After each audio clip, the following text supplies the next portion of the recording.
Hello, first tonight in different parts of the region in very different industries, a day of contrasting fortunes. For some, the chances of staying in work might have suddenly improved, but for many more, the news was as bad as it gets. Yes, in Southend, the bank HSBC has announced that 750 jobs are to go as part of a major restructuring. Its entire Essex headquarters will close down as a result. John Cranston has spent the day there and we'll hear from him in a moment. But first, another extraordinary tryst in the Vauxhall saga.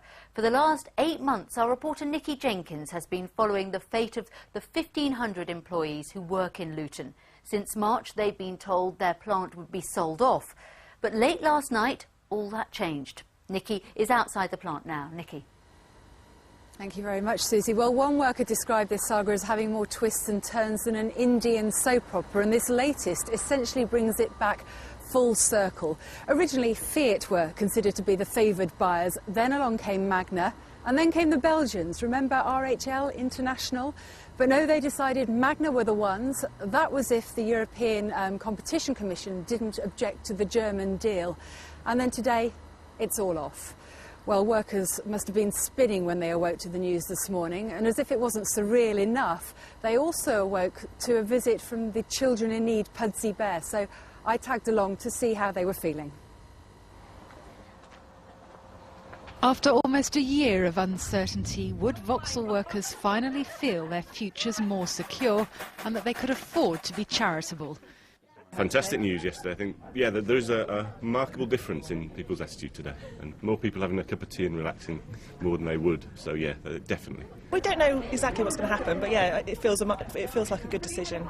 So yeah, it's something we've been waiting for a long time. I think it's fair to say everyone's remained cheerful all the way through the whole scenario, really. But I think you'll probably see bigger smiles on people's faces today. Yeah. Here on the top floor, confidence was high. But how would the news be received a short drive away on the shop floor? Along the way, goods signs. Vans lined up to meet a big order for Royal Mail, picked up when LDV vans closed in Birmingham. But workers here have staved off the same fate with down days, loss of a shift and agreeing to a 2-year pay freeze. It's still up in the air, and obviously things will be coming out within the next couple of weeks and days or whatever with regards to how GM will plan to restructure, I suppose. And it would be up in the air in that respect because none of us know. But I think the majority of people are pleased that we're staying under the GM umbrella. This is GM's only van plant in Europe, so they have an incentive to save it. But the reality remains there's no work here once the current contract runs out in 2013. I think that dust has settled. I think we need to just look into the future and hopefully GM will do what's best for us. We need to wait and see what GM have got to say. We need to wait and see what GM have got to say. I don't suppose it'll be much different from Magna anyway, so we'll wait and see. GM will have to restructure as well, but yeah, I mean, they've been here so long, so you know, you just got to hope that they look after us, really. So still the need for restructuring, job losses, the need for government money and the need to placate the German government who are questioning whether or not GM have the right to pull out of this deal at all. It's fair to say that if yesterday the glass was half empty, it may be half full today, but it's certainly far from overflowing and there's no place for complacency. Back to the studio. Nikki, thank you. So that's Vauxhall in Luton. 70 miles away in Southend, 750 people were being told they would lose their jobs. HSBC are one of the town's biggest employers, but now they're pulling out altogether. This block in the centre of Southend is one of the places where they ring you from when you've missed a credit card payment. But the work of the collection team and the customer complaints department here is all being transferred to Birmingham. The jobs won't be. Unions are astonished that the axe has fallen here. The Southend departments of HSBC are said to be amongst the most efficient in the country, normally meeting or exceeding their set targets. The bank hired a cinema to break the news to the staff here. In a statement it said, "This restructure is an essential part of the streamlining of our business. We will do everything we can to support those directly affected and to minimise the number of redundancies." This man's about to lose his job and doesn't want to be identified. He believes those moves to minimise redundancies have been less than benign. His words are spoken for him. In the past 6 months, the staff have all been saying how much pressure they've put us under with increased targets. The atmosphere has gone through the floor. And with no support in our jobs, I'm sure the bank has known the way things were going for some time.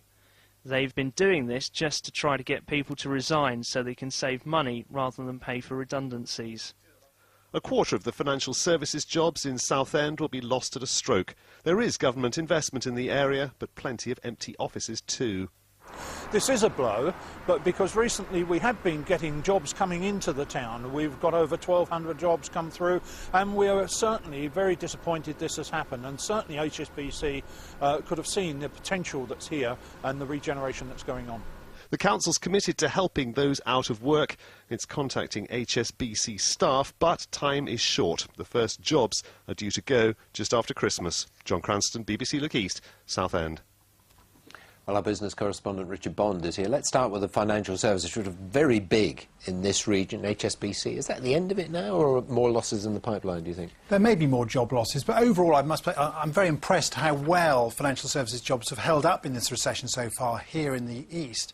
I mean, we've only had two big announcements of redundancies. One was at Aviva in Norwich in April, 480 jobs going, and now this in Southend. So, you know, overall the sector, which employs 72,000 people, is holding up reasonably well. That may be because we've got a lot of insurance companies here, and they're resilient businesses. And Vauxhall, is it all good news for Luton now? I mean, this saga just goes on, doesn't it? Well, the business will have to be restructured, as Nikki said. There'll have to be job losses, and there's no replacement van for the Vauxhall after 2013. So the same old problems.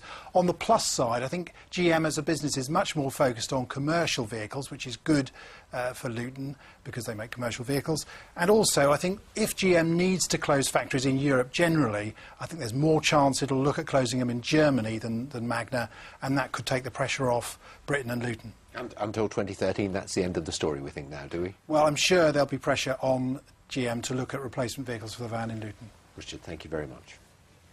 Within the last